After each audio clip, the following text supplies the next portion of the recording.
2000년 전 로마 제국은 지중해 세계를 지배했습니다.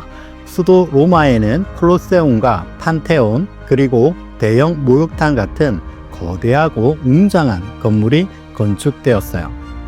카이사르 이후 5명의 현명한 황제, 즉 오연제를 거치며 로마는 북아프리카, 아시아, 유럽, 섬나라 영국까지 영토를 크게 확장했습니다. 하지만 빛나는 제국의 영광 뒤편에는 무력에 정복당한 수많은 사람의 피와 눈물이 있었어요. 로마의 전성기 오락거리가 된 글래디에이터. 그들은 피비린내 나는 원형 경기장에서 생존을 위해 목숨을 걸고 싸워야 했습니다. 검투사의 대부분은 자발적인 전사가 아니라 전쟁에서 패한 포로였어요. 이번 영상은 생과 사의 경계를 넘나드는 불꽃 같은 삶을 산 로마 검투사에 관한 이야기입니다.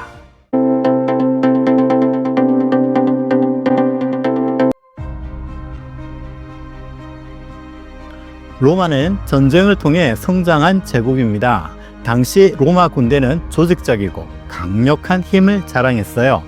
주변 나라를 정복한 로마군은 막대한 전리품과 함께 수많은 포로를 끌고 왔습니다. 북아프리카 카르타고의 명장 하니발과 싸운 스키피오의 포에니 전쟁, 황제가 되려던 카이사르의 갈리아 전쟁, 동방의 적대국 파르티아와 싸우며 벌인 대규모 원정 등을 통해 무수한 전쟁 포로가 생겼어요. 로마로 끌려온 사람들은 가혹한 운명을 받아들여야 했습니다. 대다수는 노예가 되었죠. 그들은 산속 깊은 광산이나 이글거리는 태양 아래 드넓은 대농장에서 죽을 때까지 노동해야 했어요. 전쟁에서 졌다는 이유로 인권이나 존엄성 따위는 전혀 기대할 수 없었죠. 노예가 된 포로 중에는 검투사가 된 사람도 있었습니다. 연극 전차경주 검투사 경기는 고대 로마 사람들이 즐긴 대표적인 구경거리였습니다. 그중 날카로운 무기를 든 검투사들의 피 튀기는 싸움은 당시 최고의 볼거리였어요.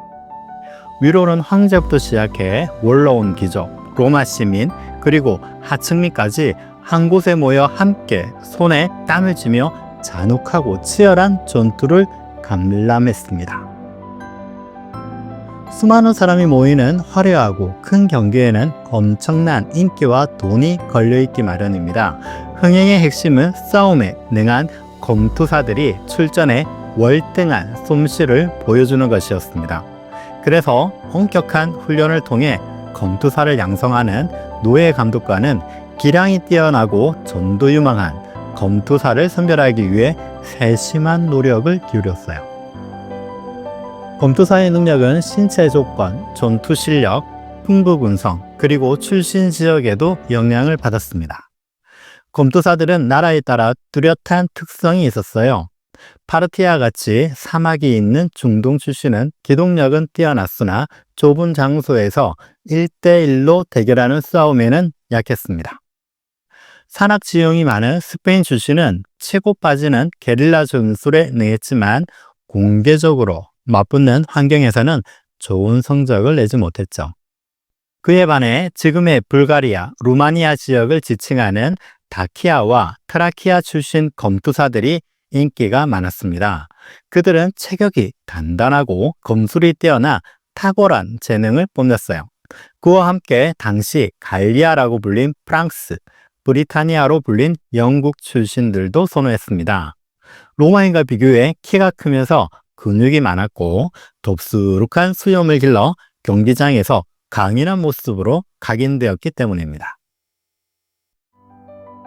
검투사는 전쟁 포로 외에도 살인, 방화, 반란을 일으킨 범죄자도 있었고 자유민이지만 돈을 벌기 위해 자원에서 뛰어든 사람도 있었습니다. 가끔 흥미를 돋우기 위해 여자 검투사 경기도 열렸어요. 특이한 이 경기는 남자 관중의 호기심을 불러일으켰습니다. 경기 출전에 앞서 단련하는 검투사 훈련소는 단순한 훈련장이 아니라 철저히 통제된 감옥이었어요. 광대한 로마 제국 국경 각지에서 끌려온 포로들은 훈련소에서 새로운 정체성을 부여받고 싸움 기술을 익혔습니다. 엄격한 훈련을 받으며 다치거나 죽는 경우도 흔했죠. 검투사는 전투뿐 아니라 관중을 즐겁게 하는 쇼맨십을 보여주는 것도 아주 중요했어요. 대다수 경기는 정치적인 목적으로 개최되는 경우가 많아 사람들에게 흥분과 공감을 불러일으키는 행위가 필수였죠. 검투사 경기는 생존을 위한 처절한 전투이자 로마 시민들을 위해 만들어진 극적인 연출이라고 할 수 있습니다. 주로 국가 축제일이나 외국과의 전쟁에서 승전을 기념하기 위해 열렸습니다. 로마 황제와 귀족들이 대중의 환심을 사기 위해 막대한 돈을 쏟아부어 만든 요긴한 정치 도구라고 할 수 있어요. 권력자들은 무료로 경기를 관람하게 함으로써 민심을 안정시키고 자신들의 정치적 권위를 높였습니다. 원형 경기장에서 검투사들은 자신의 나라를 연상하게 하는 무기를 들고 싸울 것을 강요받기도 했습니다. 관객들에게 전쟁의 극적 긴장감을 선사하기 위해서였어요. 어쩔 수 없이 검투사가 된 전쟁 프로들에게는 무척이나 고통스러운 순간이었습니다. 싸울 상대가 같은 훈련소에서 지낸 오랜 동료이거나 같은 민족일 때는 깊은 심리적 갈등에 빠지기도 했죠. 대다수의 검투사는 1년에 평균 2~3차례 정도 출전했습니다. 부상당하면 회복할 시간이 필요했고 관중도 검투사의 같은 유행의 싸움을 자주 보면 지겨워했거든요. 경기당 시간은 보통 30분을 넘기지 않았지만 공식적인 시간 제한은 없었습니다. 매년 경기에 선다고 해도 10번도 싸워보지 못하고 죽는 검투사가 대다수였습니다. 생존율이 매우 낮아 단지 25%만이 10번 이상 싸울 때까지 생존했어요. 오래 살아남을수록 실전 경험과 기술이 축적되면서 열성 팬도 늘어나 그토록 원하던 자유민이 될 수 있었습니다. 전쟁 포로로 끌려와 경기장에 서야 했던 검투사의 기구한 삶은 인간의 생존 본능과 자유를 향한 원초적 갈망을 보여줍니다. 광대한 로마 제국의 화려함 뒤에는 사륙의 축제에 희생된 이름 없는 검투사들의 비극과 희생이 있었던 것입니다.